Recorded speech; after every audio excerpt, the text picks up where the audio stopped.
Don't you hate it when you're about to cook, you've got the recipe in front of you, and oh no, you've forgotten the main ingredient? Let's fix that. But this isn't just about scrambling for another recipe. This is about learning how to cook in flavors, going off script, and cooking something you actually want to eat. Because that mistake of leaving that ingredient out is your opportunity to try something new.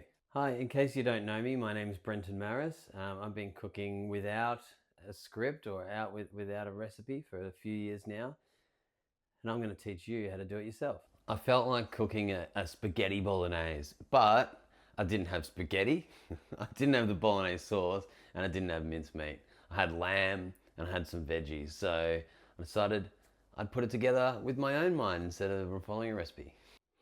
We're going to be making bolognese, as I said, but it's going to be in two main parts. The first one will be a tomato sauce meat base, which will have a little bit of a twist to it. And the second will be a different sort of sauce that brings the whole thing together in the end. What's that? That's right, ingredient time. All right, let's run through the meat sauce part first. All right, so we'll cut some tomatoes up. Do you leave that part on? I'm going to leave it on. We're going to just cut all these tomatoes up into little parts and we're going to add them to the pan. All right, tomatoes are cut. I've turned the pan on, so I'll just throw the tomatoes in. All right, add a little bit of water. We're going to try and make a bit of a sauce with the tomatoes. Wait till they break down and then mash them. All right, got some chili here to add. I know the Italians don't like chili, but this is a different type of bolognese. So if you like it really spicy, add the seeds. If not, take the seeds out, or don't use the chili at all. Or you can add some paprika if you don't like spice. I'm going to add these guys as well, so I'll add them into the mix. A little hack that I found on Instagram. It seems to work. Nice. Next I'm going to peel the ginger and then chop it up, and I'm going to throw that in. So yeah, not very Italian. If it starts to dry out, just make sure it turns around, and then might be able to even mash it up. Try and make a sauce out of it. Maybe even add a bit more water. Now I'm excited to see if it works with that much ginger. I'm going to put some capsicum in next, into little strips, and then throw them in. The capsicum in. So far we've got the tomatoes, they're cooking. They've got the ginger in there, capsicum. Gonna add some mushrooms. So we've got like the sweet and the spicy. Might even add a little bit more spice to it. What do you reckon I should do as the second part of the dish that will go with that? If you have any ideas, throw it in the comments. Mushrooms in. Sauce one's pretty much done. I'm just gonna cook those mushrooms through. Then we've got the lamb. So I'll take this off and cook the lamb by itself, cook the juices out. Then we'll go on to the second part of the dish.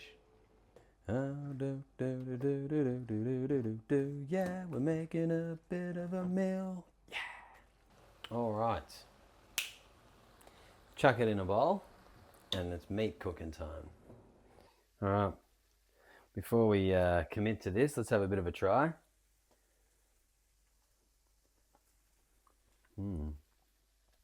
Yeah, pretty good. Bit of spice. Ooh, nice. One hand washes the other. All right, add a little bit of meat at a time. Use your hands. That's why we washed them before. And you don't really need to add oil because there's heaps of fat in lamb mince, hopefully, if you get the right one. And that will be the oil. Lamb sizzling. We're going to add a little bit of salt and a little bit of pepper. Beautiful. Might even add some paprika. Yeah, just want to cook it slowly, medium heat, slowly but surely. All right, the reason I cook it in two batches is I try to take that liquid that's all come out of it, so I'll put it in here and cook the second batch. Second batch time, we'll just throw a little bit in here. If you come over, come and have a look. Come and have a look. You can see in there that all the oil and everything that's come out of the lamb. So we definitely didn't need to use our own oil. Come and have a look. You can see all the liquid in there. So that, yeah. So I like to remove that liquid so there's just the meat. Otherwise the lamb takes over the dish. So we've done the first part. We're going to combine them both at the end. Now for the second part. I didn't have pasta in the pantry, and the shops are shut, and as you can see, it's pretty dark. So I thought I'd make some cauliflower, but cauliflower by itself is a bit boring. So we're gonna get a sauce together, add a little bit of flavor and a little bit of zang. I encourage you to give it a go yourself. Try something new. Don't rely on recipes. All right. What sauce is he gonna add with the cauliflower? You'll just have to wait and see. Cauliflower's ready to be cooked on the wok. This is where things get interesting. So if you picture in your mind, you've got the tomato base, right? So you got tomato, you got a bit of chili, if you like chili, and you've got the ginger, right? So it's savory-ish sweet. What's gonna go with that? So I'm gonna cut up an onion. I'm gonna add some garlic, some lime, and some ghee. Once again, not a sponsor. Onion in.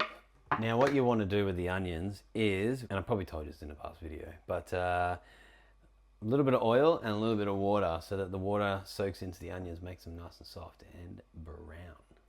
Yeah, you can add some salt and pepper to these as well.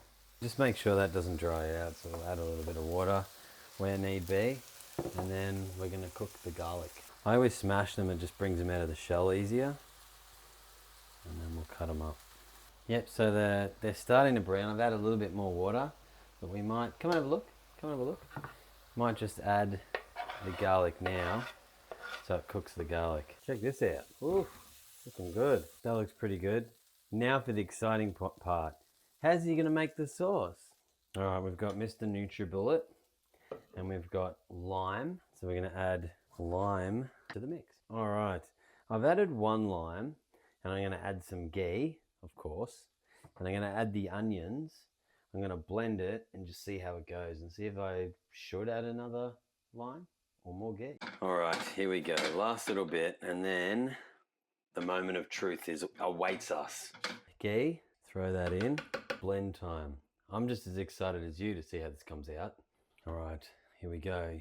You excited? Da-da-dun. All right. Oh wow, that's insanely good.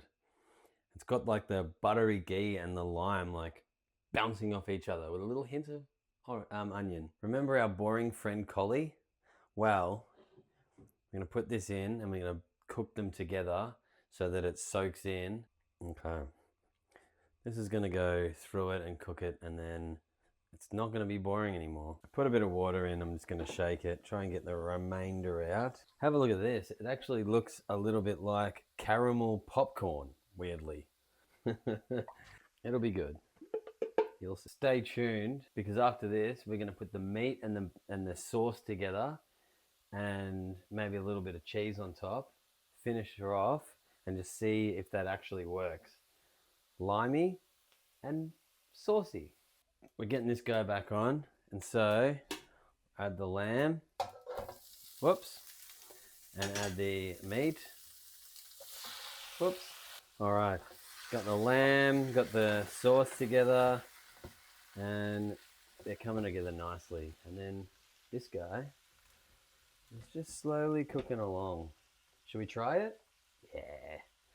All right, we've got our trusty trying fork. Good. Can't taste the cauliflower, but God, you can taste the ghee and the lime. Very good. Oh, did you catch me sneaking a bit of a try? Oh yeah. Actually, the oregano is coming through beautifully. All right, don't be afraid to put a little bit of cheese on your bolognese, because cheese is for. All right, sprinkle of cheese. Whee! Look at that. Fantastic. All right, now for my favorite part of the show, where I get to eat it. All right, let's try a little bit of the meat. Try it all together. The acidic and buttery one on one side really balances with the savoriness of the and the tomatoey sort of other side with the sauce. It's perfect together. Why don't you try and think through the flavors and think, what is one flavor and what is the other flavor that I want to add to the two sides of the dish? So this one had like the spicy, the tomatoey sort of one side, and then the buttery and the acidics from the lime on the other side. Very different. Why don't you try and have a go, and let me know in the comments what you do. If you're loving it so far, like and subscribe. Give us a thumbs up.